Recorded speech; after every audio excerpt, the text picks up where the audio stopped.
Okay, today we're going to be checking out the Waizowl OGM Cloud in the Jet colorway.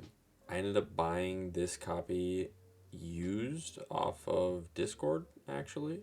It matches this mousepad perfectly. One of the main reasons I wanted to get it. Other reason being is the shape and size of this mouse. For someone that has bigger hands, this mouse is one you definitely need to check out. The overall shape is good for large-handed individuals. The shape is going to be a little bit more comfortable for people that like to claw grip, whereas I'm more of a finger tipper and I can get away with it because of how big my hands are. That being said, on the shape side, if the sides were a little bit more flat, it would be an 11 out of 10 mouse for me. It's pretty up there. It quickly became one of my favorite mice alongside the Beast X Max and my modded GPX. So yeah, it's in the top 3 currently. The coating isn't the greatest in my opinion. You can tell there is a coating on it. It is like it's chalky, but it's not dry chalky. It's not super like sticky. It's more of like a wet chalky. So I did end up putting grips on it, which I'm not the biggest fan of grips, and especially not the biggest fan of white grips. I've always stayed away from white grips just because it's impossible to keep them white, and they end up looking pretty dirty pretty quick. You can wipe them down with alcohol as much as you want. You're not going to get the discoloration out. The clicks on this copy are actually pretty good. I love transparent blue shell pink dot switches, and this has that.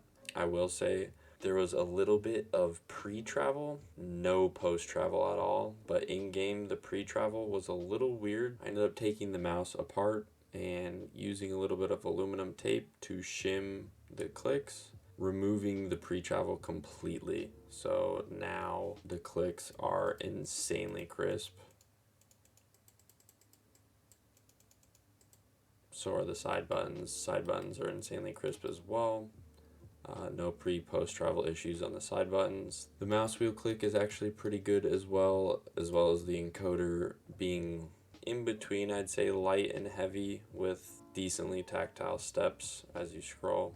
The encoder kind of feels like a stock G Pro Superlight encoder. Overall click quality, pretty good.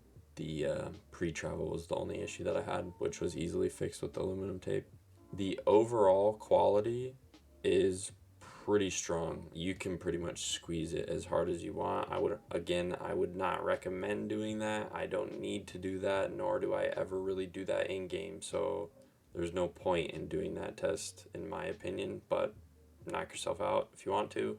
I ended up putting different skates on it, but I put different skates on almost every mouse I use, so I would recommend this mouse to someone, especially if you have a bigger hand and like claw gripping. The claw grip shape of this is wonderful. Again, I kind of loose fingertip grip, so the only issue I have with the mouse per se is I wish the sides were just a tad bit more flat. My overall opinion on this mouse is, for someone with bigger hands, I would definitely recommend trying this mouse out for sure.